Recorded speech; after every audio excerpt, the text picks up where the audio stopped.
Bismillahirrahmanirrahim. Assalamualaikum warahmatullahi wabarakatuh. Selamat pagi Muspeners semuanya. Selamat pagi Kang Adi. Salam kenal. Saya Wildan dan di sini sudah ada Kang Adi. Siapakah Kang Adi? Nanti kita akan ngobrol lebih lanjut.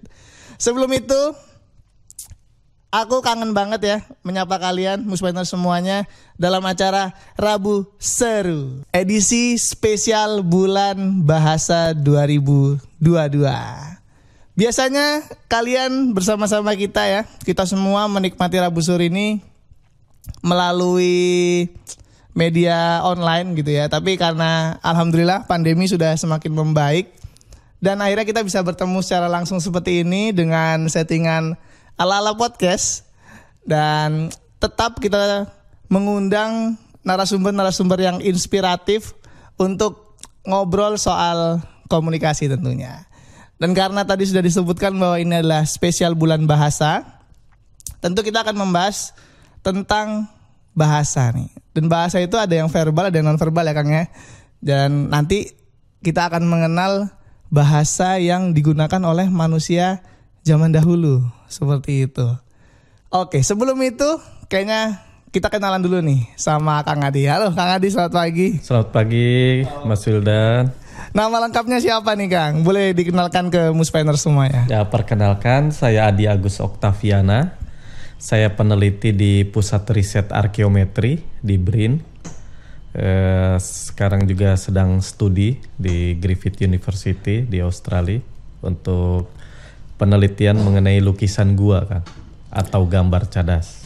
Gambar cadas di Indonesia. Ya. Oke, berarti sebetulnya banyak ya Kang ya gambar-gambar cadas ini atau gambar-gambar yang di gua ini di Indonesia sendiri ya? Ya, nah Indonesia itu sangat mengagumkan Kang. Ya. Itu apa? Di Indonesia itu banyak kawasan-kawasan kars yang punya gua-gua atau tebing-tebing karang yang menyisakan bukti-bukti leluhur nenek moyang kita di Indonesia. Salah satunya itu gambar cadas. Seperti cap-cap tangan, terus ada juga gambar-gambar hewan atau gambar-gambar simbol-simbol atau gambar-gambar geometris. Itu di dinding gua atau di langit-langit gua atau di tebing karang Kang. Luar biasa. Berarti sehari-hari ini Kang Adi kesibukannya apa nih? Apakah mencari-cari gambar-gambar itu tadi atau seperti apa? Ya, ini saya sejauh ini sedang itu tadi studi S3 di Australia untuk lukisan gua. Nah, keseharian saya itu ya kalau tidak di lapangan, kalau di kantor itu kita lihat-lihat foto, gambar-gambar cadas yang sudah kita dokumentasikan. Jadi kita buat misalnya ilustrasi untuk publikasi atau menganalisis. Misalnya cap-cap tangan itu adanya di Kalimantan, Sulawesi sama Papua. Apa aja perbedaan atau persamaannya yang nanti bisa kita publikasikan untuk ke masyarakat, seperti itu. Oke, kalau untuk mencari gambar-gambar gue itu, Kang Adi di sini sendiri atau bersama tim? Nah, biasanya jadi ya kita itu ada riset kolaborasi. Seperti saya dengan Universitas Griffith di Australia dan juga beberapa dosen atau mahasiswa arkeologi di Indonesia seperti Universitas Hasanuddin, Universitas Haluoleo Kendari, dan juga dengan peneliti-peneliti di ITB. Jadi kita ada kolaborasi bersama seperti itu. Oke, luar biasa nih Kang. Oke, aku penasaran nih Kang. Sebetulnya dengan penemuan-penemuan gambar-gambar di gua ini tuh apa ya istilahnya, pembuat gambarnya itu manusia zaman dulu itu sebenarnya tujuannya apa nih Kang? Kebanyakan untuk membuat gambar seperti itu. Nah, ada beberapa teori yang menyatakan bahwa seperti misalnya cap tangan itu digambarkan di dinding atau di langit-langit gua itu untuk penolak bala. Jadi biar spirit atau roh-roh leluhur tidak mengganggu yang orang-orang prasejarah yang tinggal di gua. Tapi ada juga misalnya gambar-gambar hewan, terus di sekeliling gambar hewan itu ada cap-cap tangan. Nah, itu mungkin diasumsikan sebagai pada saat ritual sebelum proses berburu. Jadi mereka mengharapkan binatang buruannya yang besar dan bisa mencukupi untuk kebutuhan kelompoknya. seperti itu. Atau mau dilihat gambarnya? Nah, menarik sekali nih. Nah, kita lihat Kita ini. coba lihat ya. Berarti memang masyarakat Indonesia itu atau orang Indonesia ya, itu maksudnya memang dari awal tuh cukup apa ya Kang ya? Ada kepercayaan itu ya terkait roh ataupun spiritual yang lain gitu ya? Ya, seperti kita bisa lihat di sini. Ini ada salah satu panel di situs Leang Bulu Sipong 4. Lokasinya di Kabupaten Pangkajene Kepulauan. Ini di situs ini digambarkan panel perburuan tertua di dunia, umurnya 41.000 tahun yang lalu. Wow. Nah, ini di sini bisa kita lihat ada gambar beberapa figur teriantropik, jadi setengah manusia, setengah hewan. Dia sedang berburu anoa di sini. Ini ada sekitar 6 gambar, Mas Wildan. Iya. Dan yang di sebelah kiri ini ada gambar manusia sedang merunduk, terus sedang menombak babi. Oke. Nah, ini penggambaran ini sangat jarang di dunia dan tertua ini di Indonesia. Jadi ini kemungkinan kalau kita bisa koneksikan dengan bulan bahasa, nah ini bahasa rupa untuk adegan perburuan tertua di dunia, dan bisa jadi ini merupakan salah satu cara komunikasi dari si penggambar untuk komunitasnya. Jadi kita bisa tahu juga bahwa yang menggambar itu tidak hanya orang dewasa, ada juga gambar-gambar cap tangan anak-anak. Jadi itu mungkin ada transfer pengetahuan dengan bahasanya mereka sendiri, bagaimana komunitas itu belajar mungkin untuk berburu. Nah, secara logika saja bisa kita lihat untuk gambar babi dia berburunya itu dengan sendiri kan, seorang. Tapi untuk berburu anoa itu harus berkelompok. Jadi ini ada 2 cara nih bagaimana cara berburu. Dan kita tahu kalau kita misalnya di Sulawesi untuk ketemu anoa misalnya di hutan, itu anoa tuh lebih agresif dibandingkan babi. Jadi di sini perlunya mereka berburu secara berkelompok seperti itu. Oh, oke. Benar-benar. Kalau kita tarik misalnya kita pakai logika sederhana kan berarti dia pengen ngasih tahu nih pengalamannya kalau berburu anoa itu harus berkelompok loh, karena lebih susah kalau dilakukan dan sendiri. Lebih agresif. Seperti itu. Oke. Menarik. Apa ya? Gimana sih Kang persiapan Kang Adi dan tim gitu untuk mencari gambar-gambar seperti ini di gua gitu. Bahkan kan tadi dijelaskan ini di daerah mana tadi Kang? Maaf. Ini di kawasan Pangkajene Kepulauan atau Pangkep di Sulawesi Selatan. Itu jauh nggak dari pemukiman warga? Kalau ini dekat dengan permukiman dan ini di kawasan industri semen. Industri semen. Jadi PT Semen Tonasa sekarang melindungi kawasan itu dengan membuat konservasi. Jadi satu memang dikhususkan ya. Yang ada gambar adegan perburuan tertua di dunia ini, jadi sudah dikonservasi. Jadi ya sampai sejauh ini ya masih aman lah untuk gambar-gambarnya. Nah, kalau untuk perekaman gua, perekaman lukisan gua, nah ini peralatannya yang kita gunakan jadi dengan kamera, bisa dengan DSLR atau mirrorless, bisa juga dengan kamera pocket biasa, atau sekarang bisa dengan kamera handphone. Bisa ya? iPhone itu bisa juga karena kualitas pikselnya kan sudah bagus. Jadi yang penting memenuhi kaidah untuk perekaman. Jadi harus ada skala, jadi kita bisa tahu tuh ukurannya berapa senti panjang, berapa senti lebar gambar, terus berapa mili misalnya ketebalan garis gambarnya. Terus kita juga menggunakan laser pointer, jadi untuk mengukur tuh ketinggian guanya, ketinggian gambarnya, terus orientasinya seperti ini. Nah, kalau di lapangan untuk kondisi gua yang ada gambarnya tidak hanya sejajar dengan ketinggian kita, misalnya kita berdiri, tapi ada juga pola-pola yang gambar-gambar itu ada di bawah sekali, misalnya setengah meter nih. Jadi kita sampai harus tiduran gitu ya. Telentang untuk merekam seperti itu. Nah, selanjutnya setelah foto kita dapatkan, biasanya untuk memperjelas gambar kita menggunakan plugin software namanya Distretch. Nah, ini untuk memperjelas gambar kan. Jadi kita bisa lebih tahu misalnya ini original gambarnya seperti ini.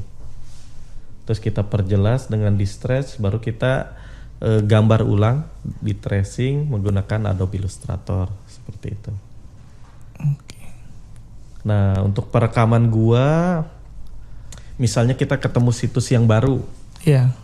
Nah, kita biasanya sebelum masuk ke gua, kita harus istirahat. Ini tidak hanya untuk peneliti. Jadi pengunjung juga datang ke situs yang ada gambar cadas itu, sebisa mungkin di mulut gua itu kita harus istirahat sebentar untuk menurunkan kondisi suhu tubuh. Biar sesuai dengan kondisi lingkungan di gua. Dan karena kita berkeringat dan keringat itu mempengaruhi kondisi di gua. Sebisa mungkin seperti itu, tidak merokok karena dengan adanya asap rokok itu bisa mempengaruhi kualitas gambar, bisa mengelupas gambarnya, dan juga tidak boleh disentuh seperti ini. Ini di Leang Bulu Sipong, di Leang Sumpang Bita. Masih di kawasan yang sama di Pangkep. Ini ada gambar anoa besar sekali. Terus di bagian belakang tadi yang saya jelaskan bahwa sebelum berburu kemungkinan mereka menggambar dulu biar dapat binatang buruan yang besar seperti ini, Mas. Ya. Digambar. Oh, berarti istilahnya kita mau berburu apa nih hari ini nih? Digambar dulu ya. Kemungkinan seperti itu, atau bisa juga mungkin setelahnya. Setelah perburuan itu. Iya. Kira-kira satu tim berapa orang, Kang? Biasanya 4 orang kalau untuk survei. Jadi ada 2 orang untuk menggambar denah gua seperti ini. Terus ada 2 orang untuk perekaman lukisan guanya. Jadi kan biasanya untuk mengefektivitaskan waktu, jadi 2 orang membuat denah gua, 2 orang untuk foto gambarnya. Seperti ini. Ini biasanya kita juga tidak hanya dengan mahasiswa, jadi ada profesional speleolog di daerah setempat kita ajak untuk perekaman gua. Nah, hasilnya seperti ini. Ini untuk denah gua di kawasan Maros. Ini namanya Leang Balang Pakalu 6. Ada titik-titik merah ini gambar cadasnya. Jadi biasanya gambar-gambar cadas itu adanya di dinding-dinding atau langit-langit yang dekat dengan mulut gua. Tapi kalau di Eropa itu gambar-gambar cadasnya itu dia masuk sekali, misalnya 30 meter, 40 meter dari mulut gua.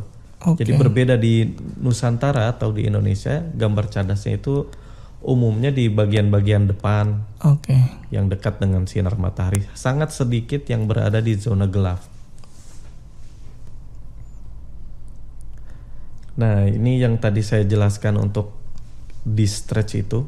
Jadi ini aplikasi buatan dari salah satu peneliti di NASA. Terus dia membuat plugin Distretch ini untuk gambar cadas atau lukisan gua. Jadi di Eropa atau di Afrika sudah digunakan. Nah, ini pertama kali kita gunakan ya untuk Distretch di Indonesia nih. Kita publikasikan di 2014. Jadi ini gambar hewan di Leang Barugaya dan umurnya cukup tua nih, sekitar 36.000 tahun. Nah, untuk pemotretannya karena dinding dan dengan kita space-nya sempit, nah kita gunakan ini nih digabung-gabungkan fotonya. Panorama gitu ya mungkin. Ya, seperti itu. Baru kita masukkan ke Distretch seperti ini nih. Ini saya yang buat, jadi masuk fotografer aja nih sebagai copyright-nya. Tapi belum jadi co-author di 2014. Dan di 2014 ini salah satu momentum gambar cadas Indonesia lebih terkenal di dunia. Nah, peneliti-peneliti sebelumnya di Indonesia itu beranggapan bahwa gambar-gambar cadas itu merupakan salah satu budaya dari Austronesia yang umurnya cuma 4.000 sampai 1.000 tahun yang lalu. Ternyata dari hasil yang 2014 ini lebih jauh lagi, lebih tua lagi umurnya, sampai ke 39.000 tahun yang lalu. Oke, luar biasa. Nah, ini titik momentumnya ini dari kolaborasi kita dengan peneliti-peneliti di Australia, Mas. Sampai sekarang ya, bisa dibilang memang teman-teman gambar gua ini paling tua termasuk di Indonesia gitu ya. Ya. Jadi para peneliti di dunia juga menganggap bahwa lonjakan kognisi manusia itu dicirikan dari gambar cadas. Oke. Dan selama beberapa puluh tahun itu tuh didominasi oleh gambar-gambar cadas yang ada di Eropa. Ternyata di 2014 ini memutarbalikan. Iya. Ternyata di Timur Jauh atau di Nusantara, di dunia lama, itu istilahnya kan, ternyata umur gambar cadas itu tua juga, sejaman dengan yang ada di Eropa. Nah, publikasi 2014 ini itu menjadikan salah satu dari 10 terobosan ilmiah di dunia versi majalah Science. Oke. Salah satunya lukisan gue yang kita publikasikan di 2014. Berapa lama itu Kang waktu proyek yang ini? Nah, awalnya ini coba-coba. Jadi kalau yang saya ketahui, Profesor Maxim Aubert itu pertama dia mencoba untuk pengukuran umur lukisan gua itu di Timor Leste. Jadi ada nama kawasan Tutuala. Dia ambil sisa pigmen di situ. Itu diketahui dengan metode uranium series itu umurnya sekitar 26.000 tahun atau 24.000 tahun. Akhirnya dia ikut join kolaborasi dengan Profesor Adam Broom di Sulawesi Selatan, dan ada salah satu kolega kita Pak Budianto Hakim di Balai Arkeologi Makassar. Mereka berdiskusi tuh. Jadi kan kelihatan tuh ada dari pigmen gambar kok ada batu yang tumbuh di atas, atau istilahnya bahasa Inggrisnya itu istilah populernya popcorn karena ada beruntul-beruntul gitu di atas gambar. Nah, itu yang dicoba dengan dipotong sekitar 1 atau 2 cm persegi. Nah, setelah itu dipotong kita bisa lihat tuh hasilnya. Nah, yang ini nih, ini batu yang tumbuh di atas pigmen warna, bisa kelihatan kan nih? Kelihatan. Yang agak abu-abu. Nah, hasil potongannya itu seperti ini. Jadi ini dinding guanya nih Mas, Cave canvas. Terus ini coralloid speleotom atau kalsit yang tumbuh di atas pigmen warna. Nah, ini pigmen warnanya. Jadi ini dipotong persegi begitu, terus di lab di Australia ini dia ambil sub sampelnya Mas. Jadi dibor kecil-kecil dan serbuknya diuji dengan uranium series.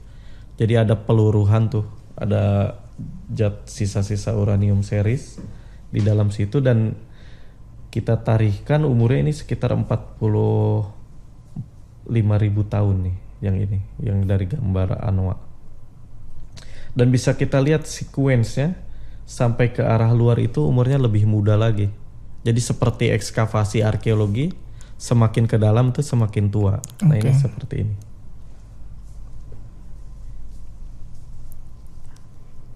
Nah, ini yang terakhir kita publikasikan Mas, 2021.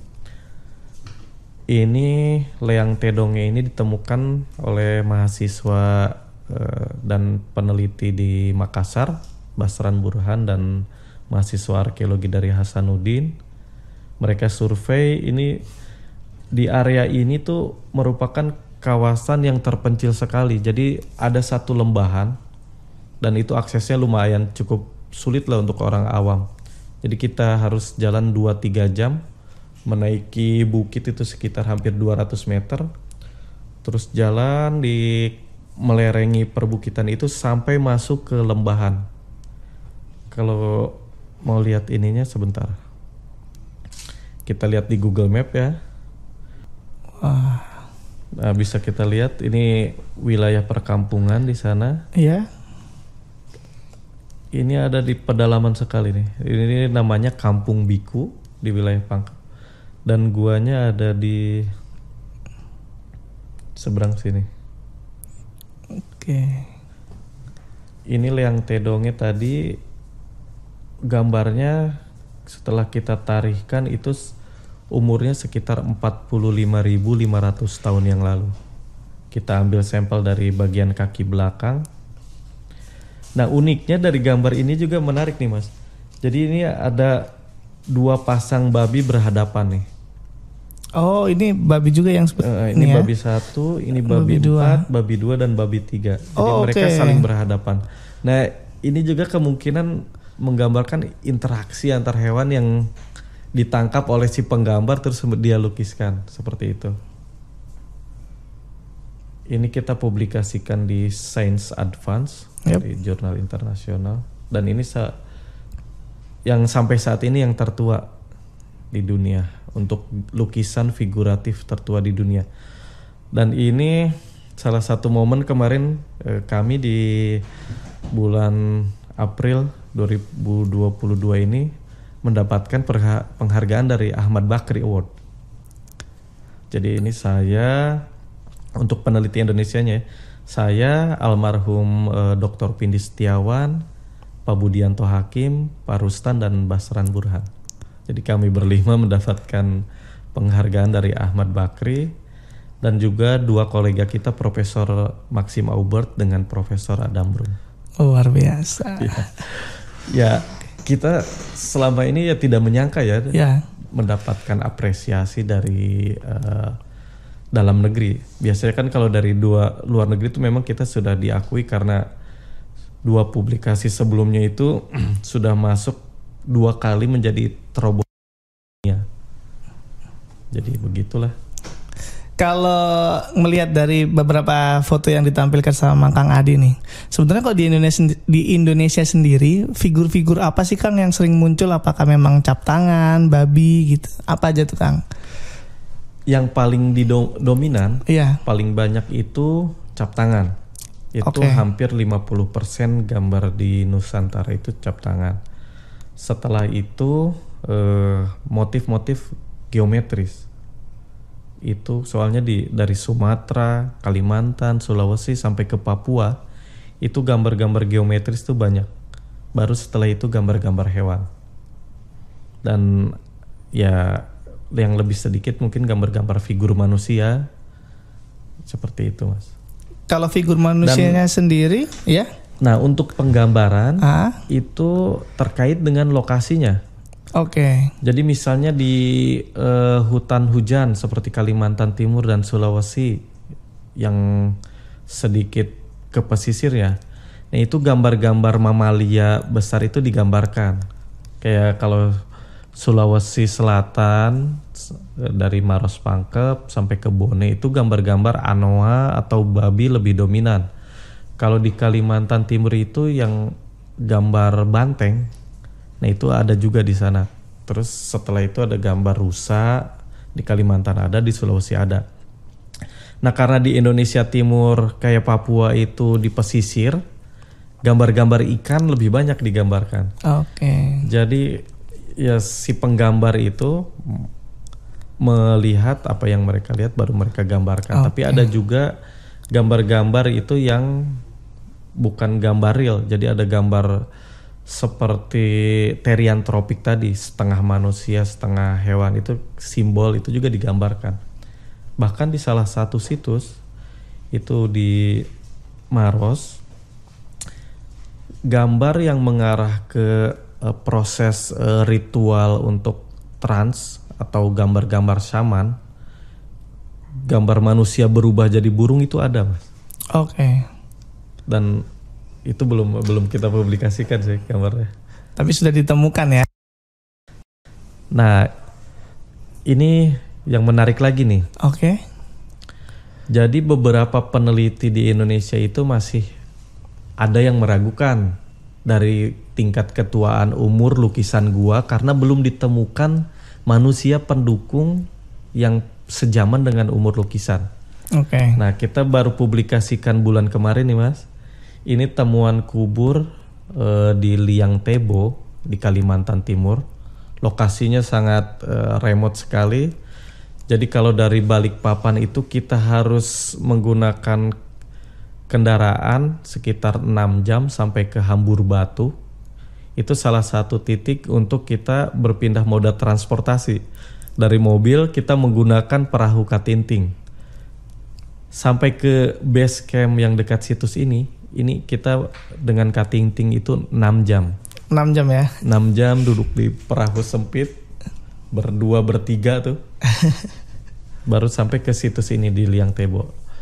Nah, ini hasil penelitian di pas awal-awal pandemi 2020. Jadi ini sama dengan tim Griffith University. Nah, saya di penelitian ini karena kita sudah berbagi tugas, saya fokusnya di pencarian situs-situs untuk gambar cadas yang baru. Nah, ada salah satu tim yang untuk ekskavasi di Gua Tebo ini. Nah, alhamdulillahnya kita ketemu kubur manusia yang lumayan lengkap ini, masih ada kepala terus sampai tulang-tulang kaki juga.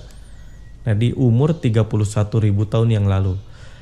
Dan uniknya juga kubur ini ditemukan di salah satu kakinya, di bagian kaki kiri, di pergelangannya itu sudah ada bukti amputasi. Oke. Jadi ini merupakan salah satu bukti medis tertua di dunia. Yap. 31.000 tahun yang lalu. Dan ke depan nih kita harus meneliti lagi obat-obatan apa sih yang digunakan pada periode kurun waktu tersebut. Apakah obat-obatan botani atau herbal yang digunakan, ya seperti itu, Mas. Nah, kubur ini ada beberapa bukti tinggalan juga yang ditemukan di sini nih. Ada oker, Mas. Oker itu yang digunakan untuk bahan membuat lukisan gua seperti cap tangan. Jadi ini ada nodul, ada bongkah kecil oker. Nah, ini ilustrasinya. Jadi kubur ini mungkin manusia ini, individu ini juga ya mereka membuat cap-cap tangan, karena di Liang Tebo ini sekitar 40-an motif cap tangan ada di dinding-dinding guanya. Kalau oker tadi itu apa, Kang? Sejenis batu-batuan apa buah-buahan? Nah, itu mineral tanah. Mineral tanah. Jadi biasanya itu berwarna ke kuning kecoklatan.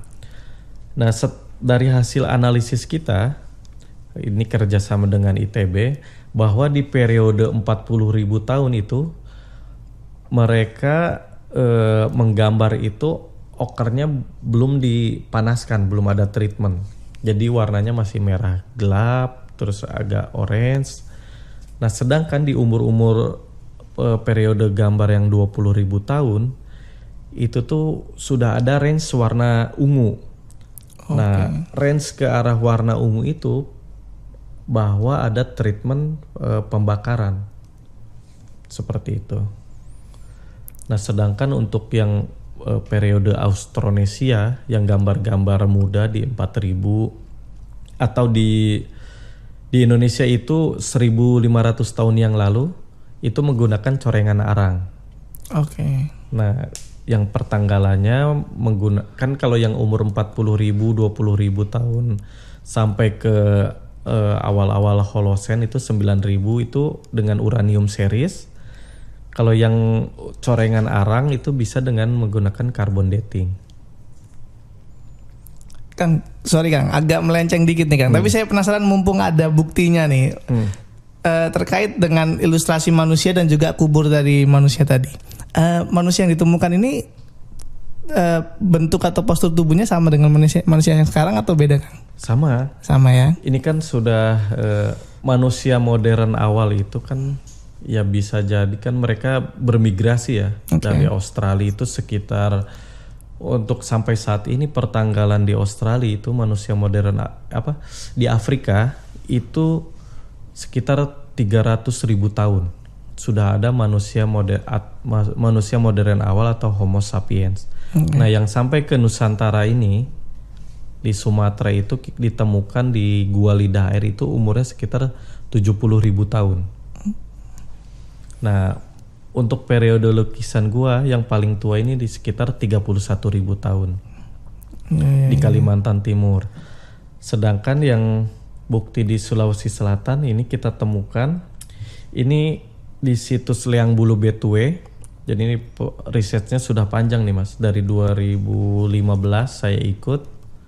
Ini kita publikasikan di 2021 ada ketemu maksila atau rahang atas manusia. Cuma karena kurang lengkap kita tidak bisa mengidentifikasikan morfologinya, atau Australomelanesoid kah atau lebih muda. Dan tidak ada genetiknya Mas. Jadi kita yang tadi juga yang 31.000 tahun itu kita belum tahu nih dari analisis genetik itu apakah manusia Denisovan yang ada di Siberia ke atas itu sampai kan penduduk di Indonesia yang di Indonesia Timur, Papuan itu mempunyai genetik Denisovan tuh yang lebih banyak dibandingkan yang di Indonesia Barat. Nah, orang-orang yang di Papua itu kan sudah datang lebih dulu ke Nusantara. Nah, ini mungkin jejak-jejaknya seperti itu, Mas. Tadi saya menjelaskan mengenai umur gambar-gambar Austronesia. Nah, ini motif-motif yang warna hitam ini kita tahu nih sekitar 1.500 tahun yang lalu, Mas. Jadi ada gambar, kan Austronesia itu datang dari Cina atau Vietnam. Dia ada 2 jalur lewat Filipina baru ke Sulawesi, Kalimantan. Nah, sampai ke Sulawesi itu tertua 3.500 tahun. Tapi dari umur gambar cadas kita tahu ternyata baru 1.500 tahun yang lalu. Nah, Austronesia itu yang seperti kita sekarang nih, Mongoloid, yang sebagian besar di Indonesia bagian barat. Nah, penutur Austronesia mereka sudah menguasai teknologi seafaring atau pelayaran yang sudah lebih advance, sudah mengenal perbintangan untuk navigasi seperti itu, dan juga sudah domestikasi seperti babi atau ayam seperti itu untuk mereka bisa hidup. Nah, banyak juga kalau dari gambar cadas kita bisa tahu ternyata penutur Austronesia ini dia meninggali tempat-tempat yang sudah ada penutur pra-Austronesia atau budaya sebelum Austronesia yang berumur-umur tua. Kita bisa dilihat dari sini nih Mas. Ini gambar-gambar cap tangan karena sudah mengelupas ditimpa dengan gambar yang dari corengan arang. Jadi ternyata penutur Austronesia awal juga mereka tinggal di gua-gua juga.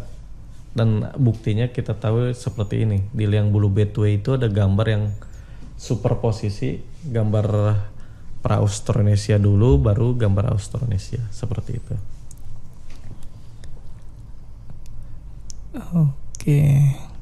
Nah, ini hasil studi saya sebelumnya nih Mas. Ternyata di Sulawesi itu kita ketemu gambar-gambar yang khas dari cap tangan. Kalau Kalimantan Timur khasnya itu ada motif-motif yang mengisi dari cap tangan. Ada motif titik atau garis. Dan itu bisa dihubungkan dengan misalnya beberapa cap tangan dihubungkan dengan garis, itu mungkin salah satu family atau satu keluarga. Sedangkan di Sulawesi Selatan ini gambar-gambarnya dia berpola jari runcing. Nah ini sebarannya nih dari Sulawesi Selatan sampai ke Sulawesi Tenggara, sampai ke Pulau Muna. Ini kita publikasikan di 2016. Oh, Nah, jari yang- runcing yang ini ya. Ya, ini jadi sebenarnya gambar jari runcing itu dia semprotkan normal dulu, terus mungkin digeser sedikit baru disemprot ulang. Nah pola ini di Bulu Sipong 4 yang umur tertua 40.000 tahun ada, tapi secara jelas ini di Leang Lompoa ini sekitar 17.000 tahun yang lalu umurnya. Ini motif-motifnya nih. Oke. Ini yang di Metanduno. Jadi ini lucu juga nih mas. Ada teman lagi skripsi ke situs yang ini. Saya bilang coba cari cap tangan di kawasan Muna karena di beberapa gua yang lain ada. Pas ke situsnya dia tidak melaporkan nih. Nggak ada gambar cap tangan. Karena sebagian besar mungkin peneliti itu kalau tidak detail itu yang dilihat tuh gambar-gambar yang warna coklat saja. Oke. Jadi ada gambar di Pulau Muna juga khas, itu kebanyakan gambar-gambarnya coklat. Terus ada gambar mamalia besar seperti rusa, itu tuh ukurannya besar-besar. Jadi gambar yang kecil ini nih, kalau tidak diperhatikan detail itu tidak kelihatan ini cap tangan nih mas. Itu sekitar berapa senti itu Kang? Ini sekitar di bawah 10 cm. Bawah 10 senti ya. Harus dilihat dengan cermat sekali ya. Nah ini di beberapa titik di sebelah sini kirinya ini ada uranium series. Oke. Apa ada sampel untuk pengukuran uranium series. Nah nanti kita bakal publikasikan ini nanti tahun ini atau tahun depan, nanti kita tahu nanti umurnya berapa di Metanduno ini. Dan ini salah satu gambar jari runcing juga temuan terbaru kita di tahun ini. Ini situs Madongka 2 tetap di Pulau Muna, cuma kabupaten berbeda. Ini di Kabupaten Buton Tengah. Nah, sebagai peneliti, jadi kita juga kan tidak hanya berkutat untuk publikasi ilmiahnya saja. Oke. Kita harus berbagi juga dengan masyarakat biar lebih aware terhadap tinggalan budaya leluhur kita. Jadi ini yang kita kerjakan nih mas, virtual tour. Jadi pada saat pandemi itu kan kita tidak bisa nih ke situ, terus masyarakat juga kan objek-objek wisata kan ditutup. Jadi kita buat project dengan teman-teman membuat 3 dimensinya nih mas. Terus dari Kemendikbud juga membuat komik. Ini peneliti tangguh nih. Ini Karustan, ini almarhum Pak Pindi Setiawan, ini Pak Laude, ini saya. Oh, luar biasa. Ini memang ini ya karakternya asli ya. Link-linknya ini ada di bawah. Oke. Ini di 2015 yang tadi saya bilang di Gua Metanduno itu. Yap. Jadi 2014 teman lagi skripsi tidak menemukan ada cap tangan. Pas 2015 saya dapat kesempatan untuk merekam gambar-gambar cadas di Pulau Muna. Jadi saya ini untuk proses penulisan buku itu. Akhirnya ketemu tuh ada cap tangan di sana. Terus kita juga berkontribusi, misalnya ada undangan menulis dari institusi lain ya kita ikut. Nah ini coverage di internasional, ini di Singapura, salah satu koran di sana, The Straits Times. Pada saat publikasi kita yang 2021 kemarin, ini Kang Basran nih di depan panel gambar figuratif tertua di dunia, 45.500 tahun yang lalu. Oke. Ini saya nih. Nah, selain itu peneliti juga biasanya bereksperimen. Apa sih output selain untuk pengetahuan, bisa juga kita menambahkan pengkayaan untuk peningkatan kesejahteraan masyarakat. Ada contoh-contoh seperti ini, misalnya ini batik, jadi ada pola-pola motif yang bisa digunakan untuk membuat batik. Jadi masyarakat setempat yang bisa mengembangkan itu. Beberapa teman di Papua mereka menggunakan motif-motif lukisan gua dijadikan dengan batik juga, dan beberapa Pemda mensupport seperti itu. Atau teman-teman mahasiswa biasanya mereka juga buat kaos-kaos untuk penggalangan dana seperti itu. Seperti ini nih Mas contohnya. Ini salah satu motif perahu di Pulau Muna. Jadi teman membuat ini terus dijual, dan keuntungannya itu ini teman di Halu Oleo Kendari digunakan untuk mendanai mereka eksplorasi di kawasan Kars di daerah sana di Kendari. Contoh yang lain, ini alumni dari Universitas Hasanuddin arkeologinya. Dia membuat cube mainan untuk anak-anak dengan motif-motif dari lukisan gua. Ini motif perahu di Leang Bulu Sipong di Maros. Nah, ada juga UKM teman-teman lokal di Maros. Dia menggambar menggunakan solder di papan. Dan ini dijual juga nih Mas. Menggunakan solder tadi ya. Nah kalau saya nih peneliti, karena kita membuat tracing, pas saat kita rilis ke media, kita juga memberikan souvenir nih. Ini ke Pak Menteri kita di 2018 ini. Nah, yang mengkhawatirkan untuk lukisan gua sekarang ini kan seperti kita tahu ada global warming ya, pemanasan global. Nah itu kalau di pesisir-pesisir pantai karena kondisi perubahan cuacanya cepat, nah ini banyak gambar-gambar yang mengalami pengelupasan kulit dindingnya. Ini salah satu motif cap tangan kalau tidak salah, ini di Waburi di Buton Selatan. Kondisinya sangat parah Mas.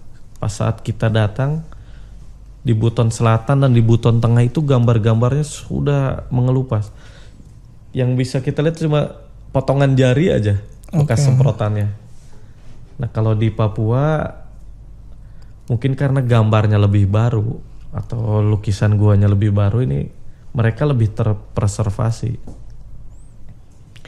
Ada juga yang mengkhawatirkan di sini nih. Bisa kita lihat gambar perahu ini tuh sangat menarik ya, bisa memberikan informasi bahwa perkembangan teknologi perahu itu di Nusantara dari tinggalan gambar cadasnya bisa menggambarkan cara-cara menggerakkan perahu. Ini kemudinya tunggal, yang ini kemudinya ganda. Di tahun 84 ini tuh masih bagus ini gambarnya. Tapi pas saat saya ke sana di 2015 ternyata sudah ada vandalisme, orang ternyata menghapus gambar. Dan ini sudah semakin rusak mungkin sekarang ini gambarnya di sana. Nah, jadi ke depan itu kita ya sebagai peneliti ya harus berkolaborasi seperti ini juga. Kita datangi teman-teman untuk ya saling memberikan pencerahan lah ke masyarakat.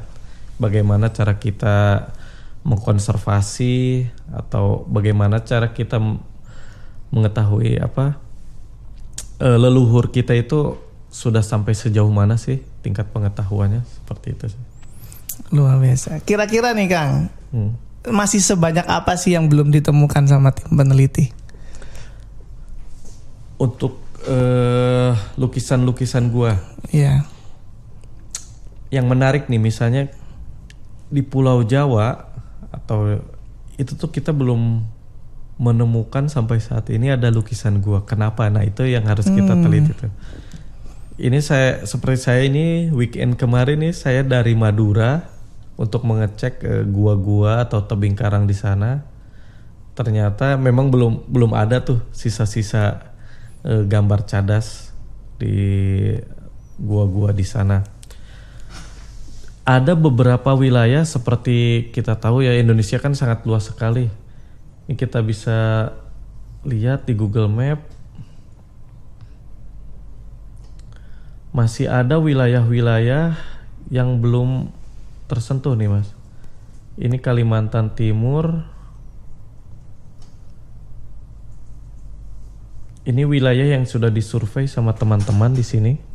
Nah ini satu wilayah ini nih belum nih Mas. Ini Karstondoyan namanya. Oke.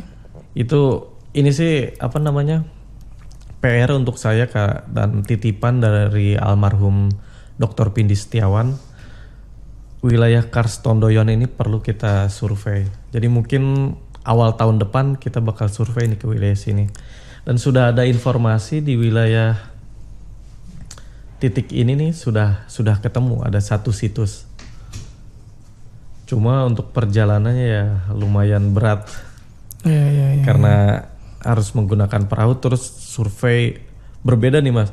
Pengalaman saya survei di Kalimantan Timur dan Sulawesi Selatan tuh berbeda sekali. Di Sulawesi Selatan satu periode riset misalnya 2 sampai 3 bulan kita menemukan sekitar 30-an situs baru. Di Kalimantan Timur saya survei itu hanya 6 Mas. Oke. 6 situs baru. Jadi tingkat kerumitan untuk survei karena hutan tutupannya lebat di Kalimantan Timur itu sangat menguras energi kita survei di sana. Berarti sering juga mungkin ya Mas laporan dari masyarakat setempat atau daerah sana yang justru memberikan informasi nih ke teman-teman peneliti seperti Kang Adi dan teman-teman lain gitu ya. Nah ya biasanya sebagian besar situs-situs gambar cadas itu dilaporkan dulu dari masyarakat. Misalnya satu titik sudah ada situs. Nah dari situ para peneliti baru mengembangkan untuk survei, misalnya menyusuri area itu, dan itu sangat signifikan. Seperti di Sulawesi Selatan ada satu situs Leang Balangajia yang berumur 33.000 tahun. Setelah kita tahu di situ ada situs, kita survei di wilayah sekitarnya, kita menemukan sekitar 6 sampai 10 situs yang baru seperti itu. Oke. Dan memang peran serta masyarakat sangat penting sekali ya. Dan kita kalau untuk riset di lapangan ya melibatkan masyarakat setempat. Apa sebenarnya Mas yang diharapkan oleh teman-teman peneliti nih ketika misalkan mungkin masyarakat menemukan, dan bahkan sebetulnya seperti tadi contohnya ada kasus vandalisme dan lain-lain, sebenarnya harapan dari teman-teman peneliti ini apa sih? Misalkan ada muspeners yang nonton nih, tiba-tiba mungkin dia menemukan gambar-gambar seperti itu, bagaimana cara melaporkannya kalau memang itu sudah ditetapkan sebagai ini ya, misalnya memang sudah ditetapkan, bagaimana menjaganya seperti itu, seperti apa? Nah untuk situs-situs yang belum menjadi cagar budaya kabupaten atau situs cagar budaya provinsi, itu bisa dilaporkan ke Dirjen Kebudayaan lewat UPT-UPT-nya. Oke. Sebelumnya itu Balai Pelestarian Cagar Budaya. Cuma mungkin untuk saat ini ada perubahan nanti menjadi, kalau tidak salah ya, Balai Pelindungan Kebudayaan (BPK). Nah itu di Indonesia itu mereka ada sekitar kalau tidak salah 10 sampai 12 UPT di provinsi. Jadi bisa melapor ke sana atau bisa juga ke peneliti seperti saya di BRIN bisa dilaporkan seperti itu. Nah, untuk menjaga situs karena tidak setiap situs ada juru peliharanya. Okay. Jadi ya masyarakat sekitar lah punya peranan penting untuk menjaga. Karena seperti kita tahu masyarakat juga kan bisa menjadi pemandu wisata. Misalnya kalau ke situs yang sulit diakses, jadi mereka bisa sekaligus menemani pengunjung, sekaligus mengingatkan pengunjung bahwa ini tidak boleh dirusak nih, disentuh pun tidak boleh Mas, karena kita tahu kan kulit tangan itu kan ada keringatnya. Nah itu juga bisa menjadikan gambar cadas itu flaking atau mengelupas seperti itu, Mas. Seperti itu Mas Panas ya. Jadi harus kita jaga bareng-bareng ya Kang ya. Memang masyarakat sekitar lah yang punya peranan penting untuk menjaga situs itu. Iya. Kalau teman-teman peneliti kayak Kang Adi gini, punya nggak sih kayak mungkin situs favorit atau yang paling berkesan gitu kalau dari Kang Adi sendiri? Kalau misalnya ke setiap kawasan pasti ada situs-situs favorit. Seperti di Maros Pangkep itu ada Leang Balangajia, karena itu gambar babinya itu hampir 2 meter Mas. Oke. Panjangnya. Terus misalnya kalau di Papua itu sampai saat ini yang favorit itu situs Tapura Ramo, itu ada di Fak-Fak. Jadi ada satu tebing, gambarnya bervariasi sekali. Cap tangan, terus ada gambar ikan, terus ada gambar seperti bumerang. Itu sangat menarik. Jadi misalnya kalau di Kalimantan Timur tuh ada ini nih, karena almarhum Dr. Pindi Setiawan yang riset di sana itu menamai situs dengan nama penemunya. Jadi ada Gua Pindi, ada Gua Ham, ada Gua Saleh. Tapi karena saya arkeolog, jadi sebisa mungkin kita menamakan gua itu nggak pakai nama kita. Kalau mau mungkin situs Adi atau situs A itu banyak tuh di sana. Tapi saya inginnya ya nama lokal yang dipakai, seperti di Pulau Muna itu. Pada saat pembuatan buku gambar cadas itu kita menemukan satu situs baru, ada namanya Leang Lakantago.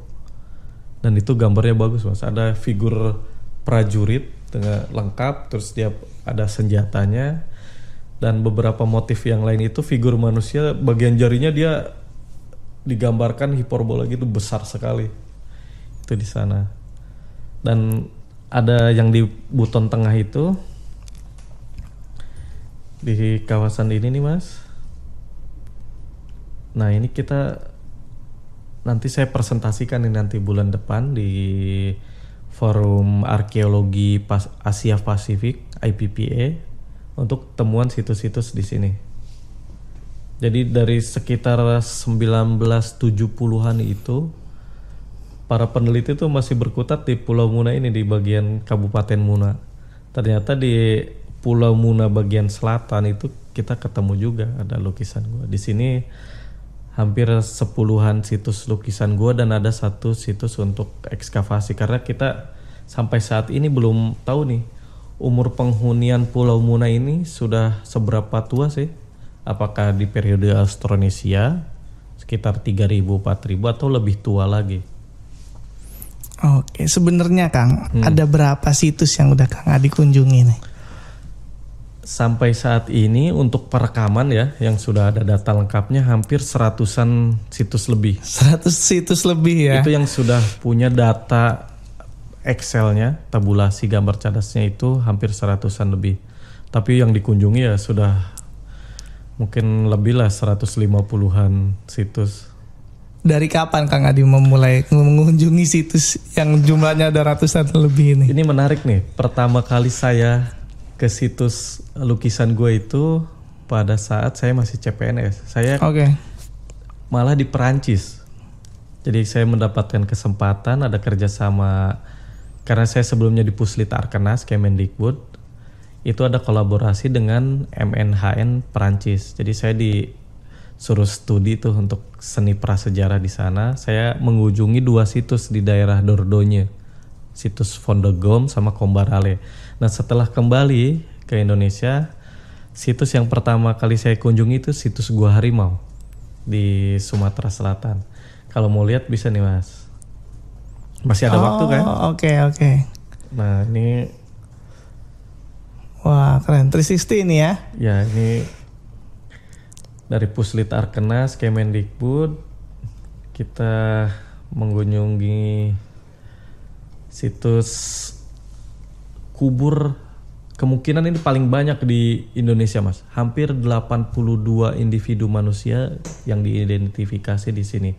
Dan menariknya lagi, ini situs ditemukan pertama kalinya gambar cadas di Sumatera, di gua. Yang menemukan ini Bapak Wahyu Saptomo, peneliti kita dari Puslit Arkenas. Wah, ini Nah, situs medannya cukup lumayan. Ini namanya ya. Gua Harimau. Mungkin ya penduduk yang memberi nama karena pernah mungkin dengar ada harimau di sini. Nah, Gua Harimau ini situs yang kalau menurut saya ini cepat sekali nih Mas, dari situs menjadi museum. Jadi ini merupakan museum lapangan, dan di dekat sini di depan Gua Putri itu sudah berdiri museum Gua Harimau. Nah, pengunjung bisa datang ke sana, bisa melihat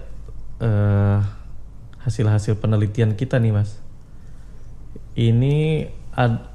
Jadi kita sudah membuat replika, jadi ada pengunjung yang datang sudah bisa melihat kubur-kuburnya di sana.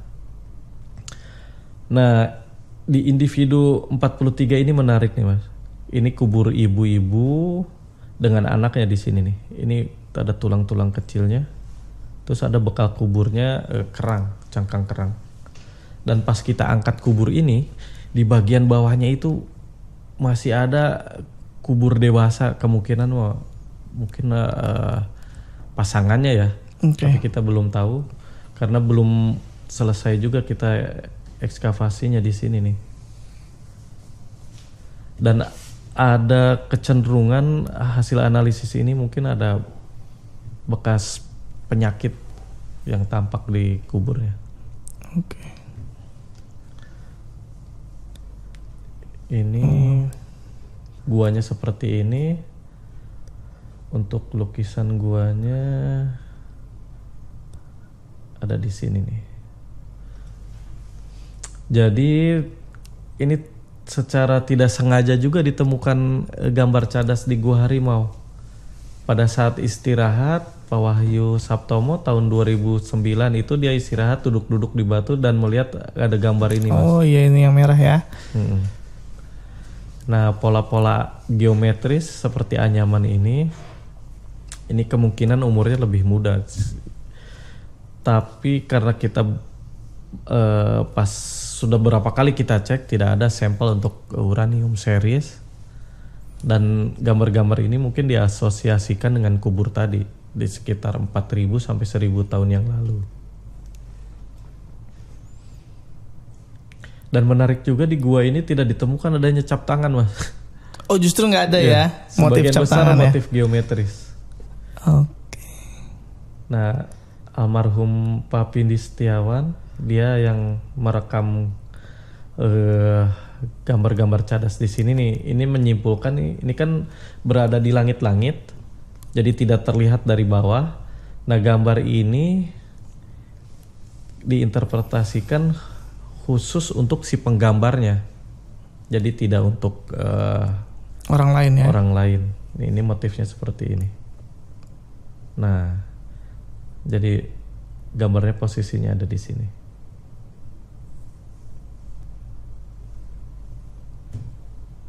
Ini kita riset dari 2009 sampai 2017. 2019 sudah dibangun Museum Sipahit Lidah, museumnya untuk temuan-temuan yang ada di Gua Harimau. Mungkin beberapa bulan lagi sudah launching tuh Mas di sana. Oke, itu dia ya Muspeners ya. Maksudnya sekarang aja budaya Indonesia ini sudah sangat beragam gitu. Kalau kita mau pelajari semuanya, wah tentu menarik sekali gitu. Apalagi ketika kita menarik sejarah ke belakang nih, ternyata banyak banget penemuan-penemuan baru yang bisa kita pelajari seperti itu. Muspeners harus bangga lah. Siap. Ternyata leluhur kita juga tidak kalah pengetahuannya dengan masyarakat-masyarakat yang ada di Eropa. Kan kecenderungannya ya orang barat tuh lebih pintar gitu. Ternyata ya dari periode-periode yang sebelumnya, sekitar misalnya untuk di 31.000 tahun yang lalu saja orang sudah bisa bertahan hidup tuh dengan ada kecacatan di kakinya seperti itu. Dan gambar-gambar cadasnya juga tidak kalah penting dengan yang di Eropa. Selain di website ini Kang, kira-kira nih kalau pengen tahu lagi misalkan tadi lebih dari 100 situs yang sudah dikunjungi oleh Kang Adi, atau mungkin situs-situs yang banyak peninggalan yang keren-keren gitu. Kira-kira Muspeners bisa ngelihat di mana lagi nih Kang? Kalau untuk hasil-hasil riset saya bisa di search aja sih. Nama saya Adi Agus Oktaviana gitu di Google. Yap. Pasti muncul ada publikasi-publikasi saya. Dan itu sudah free, bisa di-download juga sebagian besar. Misalnya di Google Scholar, terus nanti ada link yang melink ke ResearchGate. Dan itu sudah saya upload di situ untuk artikel-artikelnya. Seperti ini. Bisa tinggal di-download saja sih, Mas. Oke. Dan dengar Kang Adi ini juga suka merekam keseharian serunya ini di YouTube ya, bener ya? Ya, nih kalau mau lihat sebentar ya.